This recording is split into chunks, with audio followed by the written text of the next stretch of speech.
watch the gate. Whoa! Will you watch it? All right. Oh, come on. Get your back behind me. Hi there, Mr. Monroe. I hope I'm not bothering you. Oh, no. You're not bothering us at all. You can understand I was worried.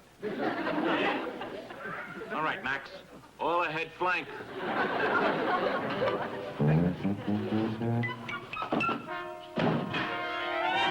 Ow!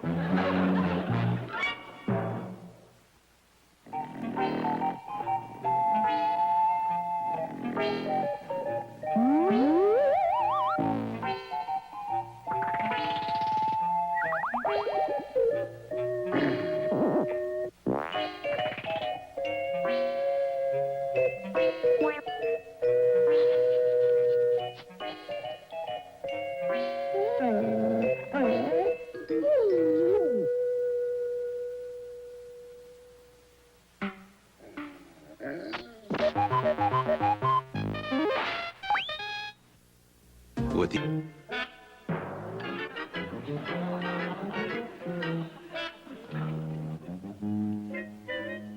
I always thought you can draw better than that.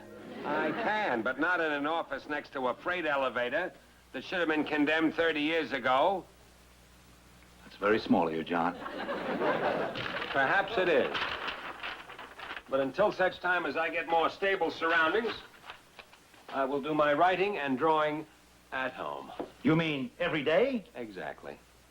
But, John, that's okay on weekends. Writing and drawing at home every day is not work. What is it, I'd like to know? It's a hobby. I'm entitled. Anyway, when you get me a better place to work, call me up and let me know. But I don't have another office. Then get a new elevator. There are two things that a wife can't stand. A husband coming home early or a husband coming home late. Or one other thing. A husband coming home in the middle of the day. What are you doing home in the middle of the day? I'm going to work at home. What's the matter with your office? I can't work there. The conditions are intolerable. Very well, John. But please try not to be underfoot all the time. I am not going to be underfoot. I just thought you'd like to have me home for a little while. Of course I would, but you sounded as if you were home for good. Well, I'm not. Well, that's wonderful, dear. I mean, you know what being together all the time can do to a marriage. You're so right, dear. It was stupid of me to have forgotten. How's Hamilton? He can go kiss a baboon. That's how Hamilton is. Who can go kiss a baboon? What are you doing home at this hour? Don't you feel well, darling? Do you have a fever? I'll bet she has the mumps. You are kidding. Well, she hasn't had them yet. Neither have I. John, this is no time to think of yourself. On the contrary. Swallow. I'm not sick. Good for you. Well, then, what happened, Lydia? What's wrong? I've left school and I'm not going back till they change my seat. Why do you want to change your seat? I sit in front of Johnny Bascom. Copies my work and pulls my hair. He didn't send me a Valentine. Well, Lydia, life is fraught with minor discomforts. It's very distracting and interferes with your concentration. If I want to go to Yale, I've got to start getting straight A's now. And I'll never get straight A's if I can't concentrate. Nobody in our family ever went to Yale. Why wasn't I told of this? Lydia, what do you intend to do in the meantime? Well, why can't we get me a tutor and I could study here at home? And have you underfoot all the time, too? Who else is going to be underfoot? Well, by an odd coincidence, your father doesn't like his seat at the Now, office. that has nothing to do with it. You are going back to school immediately. Why? John, you see, this is what comes of a man being home when he shouldn't be. Now, this is really a mother's problem. Personally, I don't think it's anybody's problem but mine. After all, it's my seat. I'm the one who has to sit in it. John, please let me handle this. Lydia, I am your mother. Ellen, please. That is totally irrelevant. Lydia, I am your father. And it is my decision that you will return to school. Well, don't we even get to discuss it? I thought this was a democracy. The United States of America is a democracy. This house is not. In this house, I am the ruler. Isn't that the same as a dictator? The difference is minute. Daddy, could I please ask just one more why? Because I'm bigger than you are, I outweigh you, and I can whip you with one hand tied behind my back. Daddy! You mean you intend to force me to go back to school? Exactly. May I have a word with you in the living room? You notice how I'm asked to leave the room, not the child? John, veiled threats simply don't work with a sensitive child like Lydia. Couldn't you see how near tears she was? It was not a veiled threat. It was a direct threat, open and above board. Oh, look, you stop that. You're being a writer again. You just stop that. That's how you escape from everything. You don't meet the issue. You turn the phrase. That's what you live by. Ellen, let me assure you this is all for her own good. Now, when Lydia has had a chance to think this all through, she'll come to us and she'll say, Goodbye, Mother. Goodbye, Father. It's been a nice 10 years. Lydia. well, what do you think you're doing? If you're going to force me to go back to school, you leave me no alternative but to run away. Leave home. John, talk to her. About what? John, may I have a word with you in the kitchen? Yes, dear.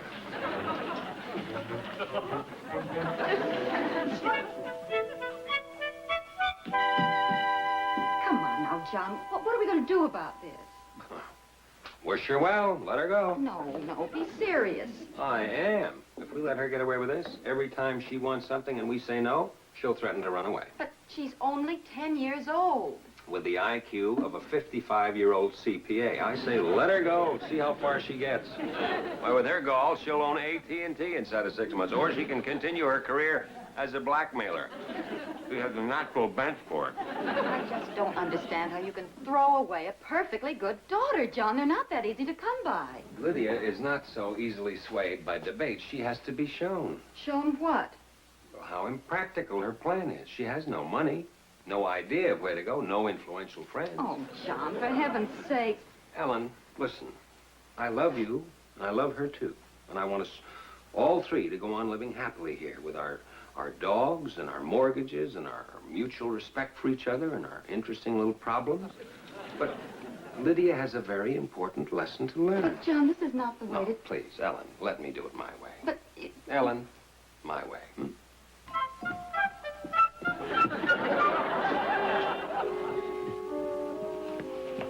Lydia, your mother and I have been reviewing the situation, and we find that your point of view is a reasonable one and not without foundation.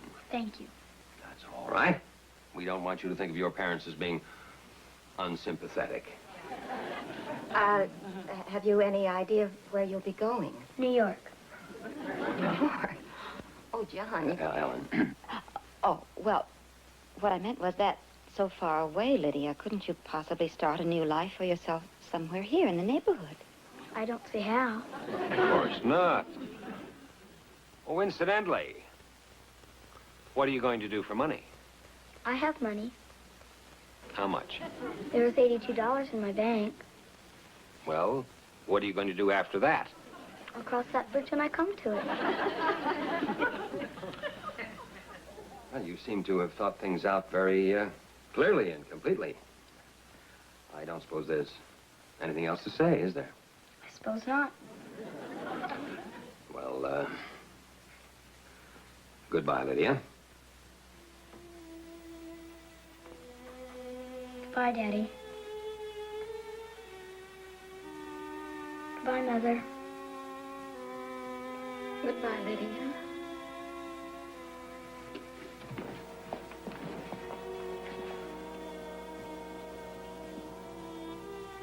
You will write, if only a postcard.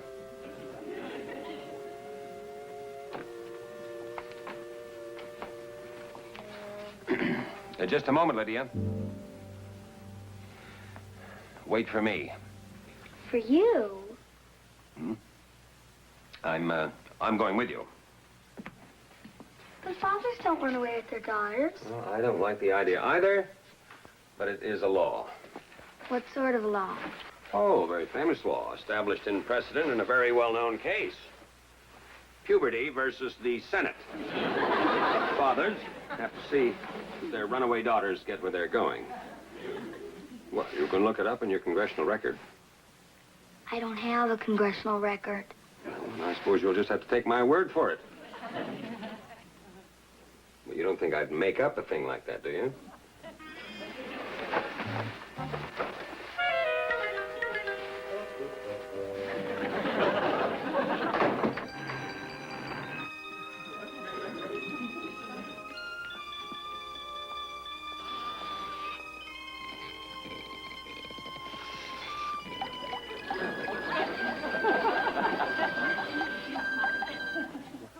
Once in...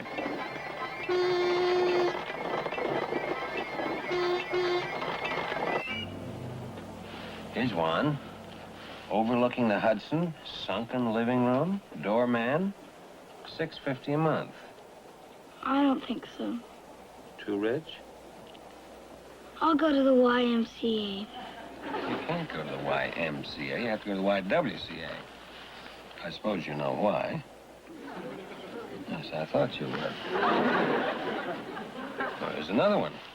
Single room with respectable family. Nah, you wouldn't want that. That's what you're trying to get away from.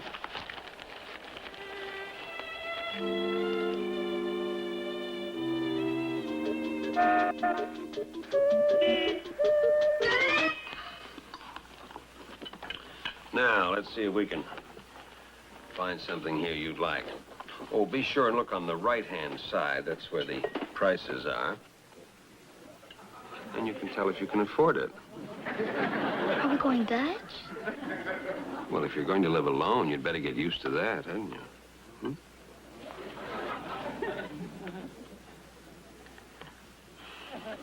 Anything wrong? You sure you're not having second thoughts? No. Well, good, good. But I've decided where I'm going to stay. Excellent. Where? I'm going to live with Aunt Kate, Who's Aunt Kate? your sister. My sister? Oh, I'd completely forgotten about her. A child. Just what I've always wanted. It's nice of you to say so, Aunt Kate. Oh, and I mean every word of it. You fulfill me, my darling. Now, how about some lunch? No, thank you. Oh, well, then you just make yourselves comfortable. I'll go throw myself together. It's show and tell at the clinic today.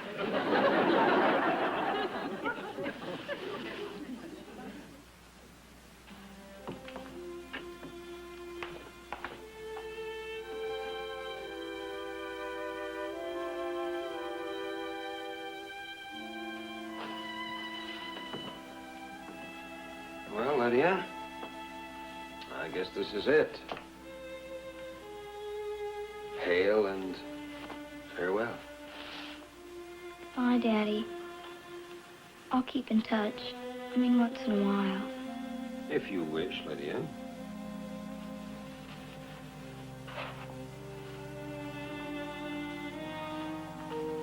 And maybe, if things are different, Oh, absolutely. If you find that you want to come back, well, it is a woman's privilege to change her mind. would I still have to stay in that seat at school?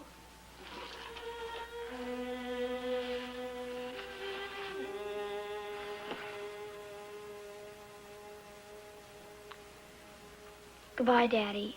Tell Mother this is nothing personal. I expect someday they'll say that about World War II.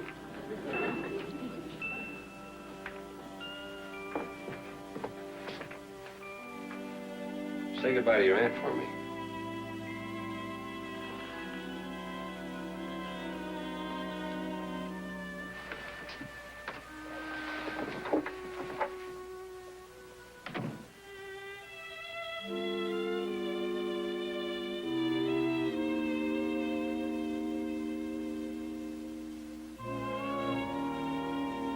New York? John, for heaven's sake, you left that child alone in New York? She's not alone. Are, She's with... are you out of your mind? She's with my sister. You are out of your mind. Now, Ellen, she's perfectly all right. This will give her some time to think things out clearly, which she's very capable of doing. And in a few days, she will come home having learned a very valuable lesson. Now, try not to get uptight about it, Uptight? See if you can't look at the thing objectively. Otherwise, you'll go all to pieces. Objectively? Yes. You see? Come on, Ellen. Pull yourself together.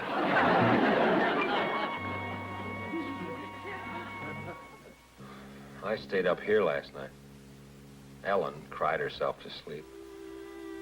Break your heart to hear her. Well, I mean, I'm every bit as concerned as she is about Lydia's welfare, but what she doesn't understand is that it takes courage to raise a kid these days. I mean, you have to take chances or they'll go bad on you. You can just watch their little personalities curdle like raw milk in a hot room. Anyway, nothing could happen to her, even without Kate. I'll bet that kid could make it on her own. Matches? Matches? Won't you please buy my matches? Won't you please buy from a deserted and freezing child? Matches? Matches? When I was her age, I sold papers. Hi there, kiddo. What's your name? I'm little orphan Lydia. Come on over to the saloon, and I'll buy you a jolt. Why not? Anything's better than standing alone and unloved in the cold.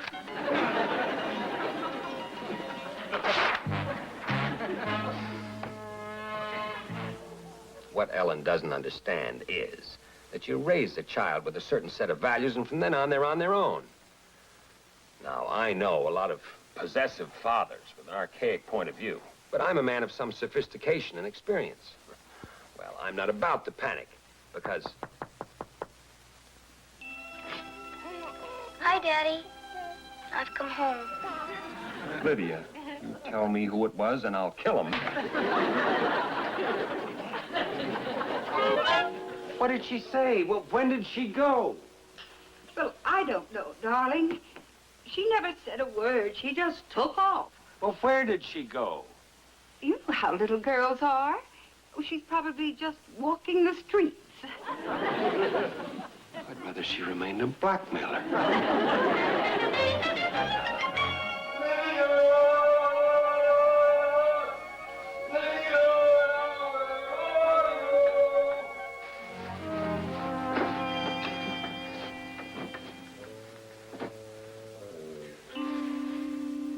If I call Ellen and Lydia is not at home, it's going to make for a messy evening.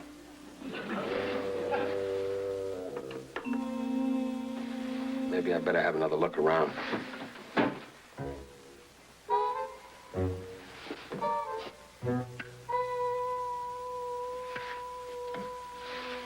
Tell you the truth, I didn't think I'd miss her this much.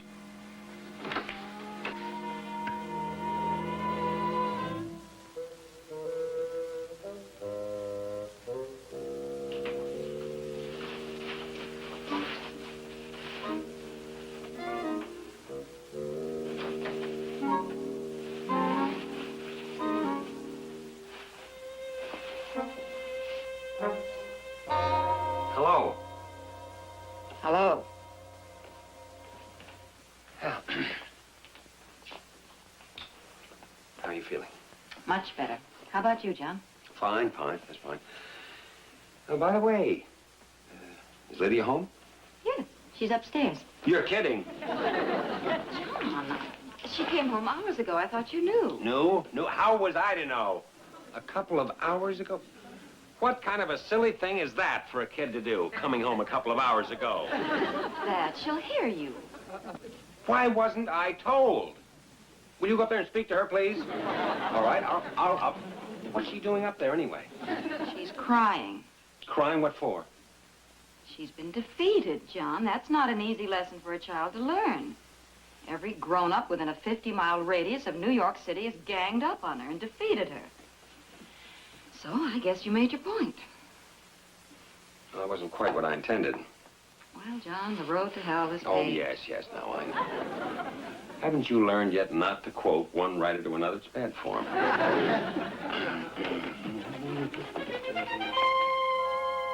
It's not that I didn't like it, Aunt Kate. But you could go anywhere. Do anything. Nobody cared. You see, Lydia, rules and regulations do come in pretty handy sometimes.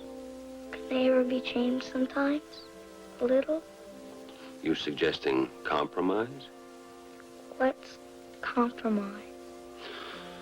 It's a rather large area located about midway between Miss Skidmore and your Aunt Kate, if you know what I mean. I think so. All right. To sleep, my girl. Yes, sir.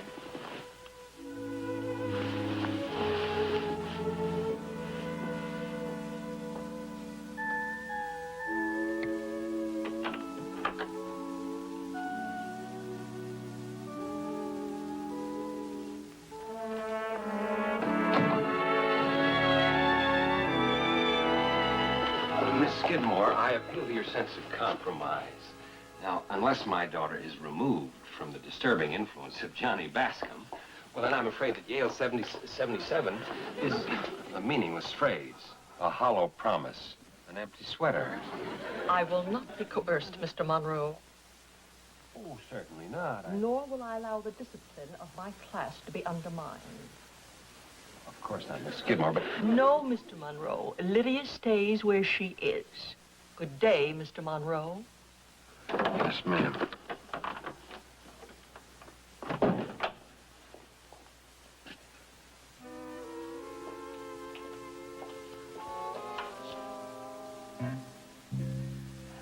Johnny Bascom, will you change places with Carrie, please?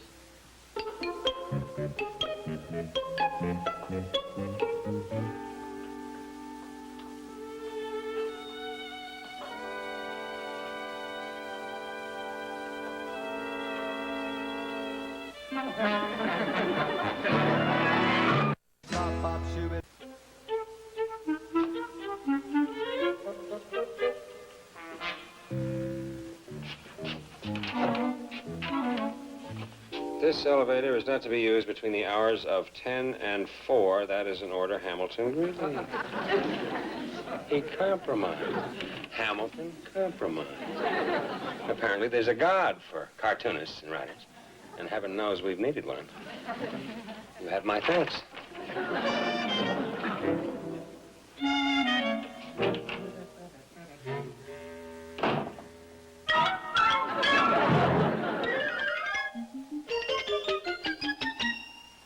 It was nice to have you with us tonight. Next week on My World and Welcome to It.